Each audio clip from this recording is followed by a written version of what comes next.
Hey toy fans, Rob here, back with a haul video that's a bit overdue at this point.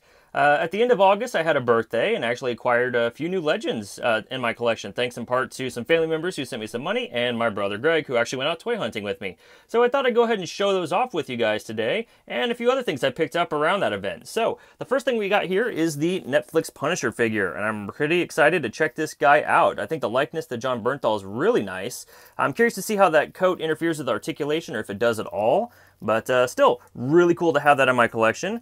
Next is Jessica Jones. This is a figure that was pretty hard to track down, and actually the second one that I managed to find during my hunt. The first one actually had a issue with the face where the eye and the lips were kind of printed off to the left a little bit, and it didn't look very nice. So I managed to find a cleaner one at a Slackers, as you can see here, and returned the other one. So again, happy to have her in my collection. And then we've got Yondu. Now, I don't know why I never picked up this figure beforehand, but I'm a big fan of Yondu. Guardians 2 is my favorite of the Guardians films. Yondu gets his moment to shine, and I'm glad to finally have him in my collection. He's such a cool-looking character with a pretty awesome power. Off behind him, we've got Hela, a figure that I honestly never thought I'd see on store shelves. I thought I'd have to order her online, but I happened to be at a Walmart just as a case was put out, and managed to get her added to my collection as well. And finally, I have the brand new Netflix Daredevil, or I guess it's not brand new now. I guess now it's probably about a month or two old, but still a great looking rendition of the figure. I still would like to see the black version of of Daredevil made available in the Netflix line if Hasbro would be so kind to do that. But this is a cool looking figure, and I can't wait to check him out either. But this isn't all the stuff I picked up recently. I also picked up this outside of my birthday. I found a Moon Knight finally at a GameStop, so that was pretty amazing. This guy's got a ton of cool accessories. I'm a little worried I might lose them, but I tend to play with kid gloves when it comes to things that are that small, but he's an awesome looking character design, I think anyway. It's not the classic Moon Knight. I would still like to get one of those. Maybe Hasbro could revisit that, but just looking in the packaging, this guy looks pretty incredible as well. And then my wife knows I'm a fan of Metal Gear, and knows that I never got around to playing Metal Gear Rising Revengeance. So she got that for me. I guess this is a birthday gift. She got that for me for my birthday, which is really nice of her. And it even came with the soundtrack, which I was pretty happy about. So I haven't had a chance to play it yet, short of the demo like 4 or 5 years ago whenever the game was first announced. But I'm looking forward to getting into that game and hacking some guys up. Amazon had a sale. The third volume of Amazing X-Men, and maybe it was third party, but the third volume of Amazing X-Men was on sale for about $3. And this is the story where Juggernaut finally gets his Crimson Sidorak power back from wherever it ended up after Colossus left it alone. So I'm pretty excited to read that, see how he ended up getting his brute force back. Juggernaut's my favorite villain, so that's a story I'm definitely excited for. And finally, I got the Batgirl Funko Pop. Now this is a Funko Pop that I knew I wanted to get my hands on as soon as I saw her announced. I've already got the Batman and the Robin, and kind of a modest collection of Batman 66 merchandise, so I probably won't be getting all of the characters in the line, even though a lot of them look fantastic. Really like that Mr. Freeze is in the line and King Tut, but if you can see, this Batgirl actually has a bit of a glitter effect to the plastic they made her body out of, so that's pretty cool and consistent with how she looked on the show. So very excited to have her in my collection as well. I've now got the 1966 Trinity completed.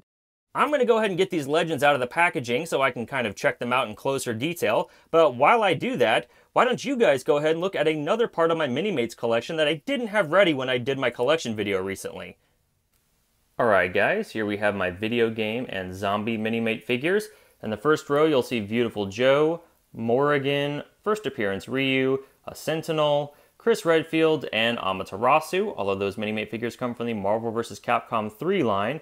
The reason I have the Sentinel posed with these guys and not with the X-Men is that that's definitely the Capcom version of a Sentinel and not really the way they've ever looked in the books, so I feel he's best with the rest of the characters from his particular figure line. Ryu, I believe, was a Toys R Us exclusive. That's the First Appearance Ryu. I never got the standard version of Ryu from the Marvel vs. Capcom 3 line. But then on the back, we've got a bunch of Street Fighter Mini-Mates. We have Cammy, Rufus, Chun-Li, Ken, Ryu, Guile, Sea Viper, and Zangief. Now that Sea Viper actually comes from the Marvel vs. Capcom 3 line, but you know, she's from Street Fighter proper, and every other Mini-Mate figure there is in the Street Fighter line, so I just feel like it's best to pose them all together. In the back, we've got Zombie J and Silent Bob, as well as from Walking Dead. You'll see the Legbite Zombie and the Sailor Zombie, and then my favorite couple from the comic book series, Glenn and Maggie. And then in the upper right, you have Steve Fox, King, Nina Williams, and Hwoarang from Tekken. So there you have it, guys. My fighting game mini-mates, video game mini-mates, if you will, and my zombie mini-mates. Toy fans, I wanted to take a quick detour in the middle of everything here. As I was putting this video together, I learned that comic book legend Len Wein had passed away. Len Wein's a bit of an unsung hero in the comic book realm. So, you know, if you're deep in it, you know who he is. If you're on the surface level, you've probably never heard his name before. But he's the man we have to thank for creations like Wolverine, Nightcrawler, Colossus, Storm. He was a major influence in Marvel. He wrote Giant Size X-Men #1 that relaunched the X-Men team. It's actually my favorite comic of all time. And he would go on to work for DC and write for characters like Swamp Thing and Blue Beetle. He really was just an ever-presence in the comic book industry that was, by all accounts, loved by all who knew him. And he certainly had an impact on my life with the characters that he either co-created or further developed after their creation. He passed away today at the age of 69. I wanted to take some time right now to just go ahead and have a moment of silence for Len Wein.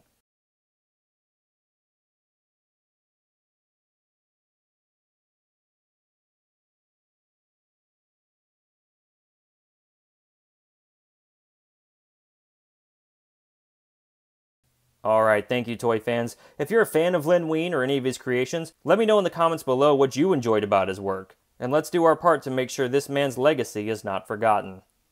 And with that, let's go ahead and proceed. Alright, toy fans, so here we have all of the figures out of the package, and I think the first one we should look at is, Batgirl. This is actually a pretty cool pop. As I said, she does have sort of the glittery plastic, which I think is a nice touch. She has a stand, which I know a lot of the female pops tend to have when they have smaller legs or smaller proportions and just can't stand on their own. She actually really doesn't need that. She could just go ahead and stand up just fine on her own. She's got holes in the bottom of her feet, and this stand does fit on that pop pretty nicely. Now, I don't know if this is a new standard. I don't typically collect pops, but maybe they're all coming with these stands now. But I don't remember my Batman and Robin coming with these. So it's nice to have for Batgirl. I just don't know that I'm going to use it. And because I only really collect Batman 66 pops, I'll probably leave her in the box anyway. But still, overall, a nice pop. Her head does turn slightly. It is hindered by the hair. But otherwise, a pretty decent figure. I'm actually quite pleased with it. So, not bad, Funko. Now, as we look at the 6 figures I have left over, we've got Moon Knight, Jessica Jones, Yondu, Hela, Daredevil, and Punisher. Punisher, I've got to say, I'm really happy with the fabric that they've made his coat out of. It's a really sort of thin, rubbery plastic. It does not hinder the figure really at all. His arms also go down to his sides fairly nicely, which is something that didn't happen with previous characters that came with coats already on them. I also like the pants. Those could easily be reused for other sort of militant characters. And his machine gun here is actually a soft, pliable plastic. So I'm glad that it's black. And I guess I'm glad that it's flexible enough that you can fit it into different figures' hands, depending on how big they are. And this Punisher actually has trigger fingers, so that's a nice improvement from the Walgreens exclusive that we got last year. Also, the paint on the torso. I don't know how clean that's supposed to be, but it looks clean enough that I can tell a skull is supposed to be there, but your paint may vary, I guess, by figure. I'm really not sure.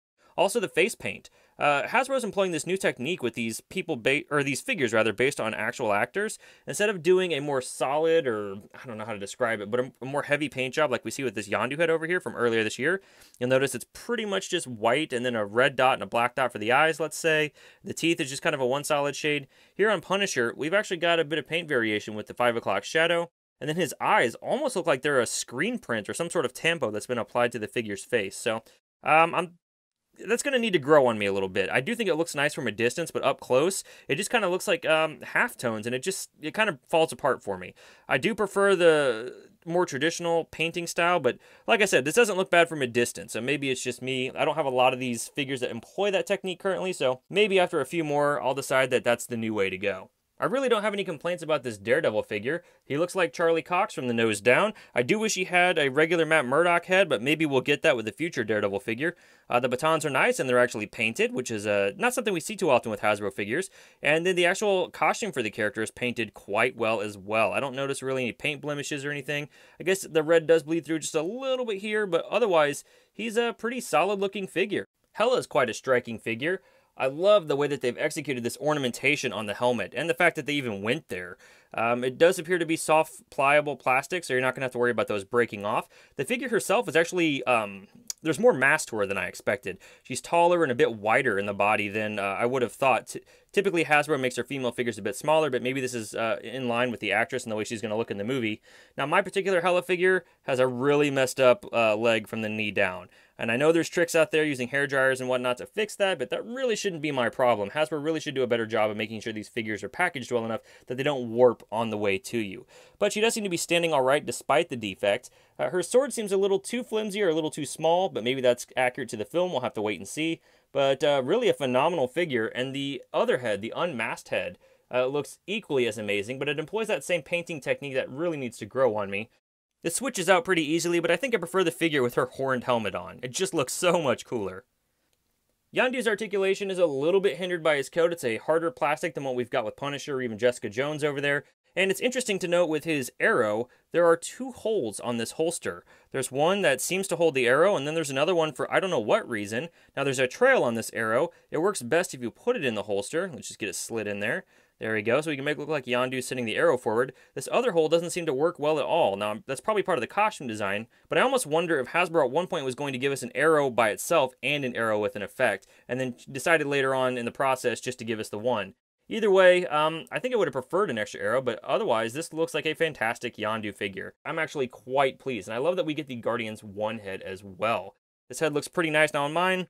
The left eye is just a little off center, but otherwise it's a pretty decent looking head sculpt. Clean paint for the mohawk piece going down the back. And I love the way that they've sculpted, both on this head and the alternate head, the way they've sculpted the scars on the side of the face and even the chin hair for the character. Jessica Jones is a fairly basic figure, no accessories for this one. Again, the coat is pretty pliable and nice, and I love that this sort of shirt and pants look that this character has. We've already seen it, of course, reused with Mary Jane, and it looks like they're using it again on Storm next year. This is just a really fantastic mold all around. The head sculpt, too, looks just like Krysten Ritter. And last but not least, we've got Moon Knight. He seems to be reusing the Blizzard Marvel Legends head that we even saw with Eel, but other than that, he seems to be largely brand new pieces, sculpted on the shin, new feet, the arms heavy sculpted detail. This hand is pretty interesting. It's got some holes in it so you can put the Moonerangs in his hand like he's getting ready to throw them all at the same time. A nice effect that Hasbro didn't need to give us, and these Moonerangs all come out individually. I don't want to risk dropping one on camera, but trust me, they'll come out. And then he's even got a baton that joins in the center, similar to what we've seen with Daredevil, with Hellcat, with Mockingbird. Just a lot of figures lately have been coming with this piece. It's not painted at all, but, you know, I don't think it needs to be for Moon Knight. And he has some interchangeable hands. Moon Knight has 2 fists and then 2 grabbing hands, so not a bad inclusion for this character. He came with way more accessories than he needed to. Alright, well thanks for joining me today, guys, for this vlog that kind of went all over the place. I want to give a special thanks to my brother Greg for helping add some of these figures to my collection. If you guys missed the first part of my Minimate collection video, be sure to look for the thumbnail at the end of this video, or the link to that video in the video description below. And if you guys want to hear me talk a little more about comic book legend Len Wein, be sure to check out my Minimates Giant Size X-Men box set review. There'll be a link to that at the end of this video, as well as a link in the video description below. You guys can always keep up with me on Twitter and Instagram at D21Beast, and I'll see you guys next time.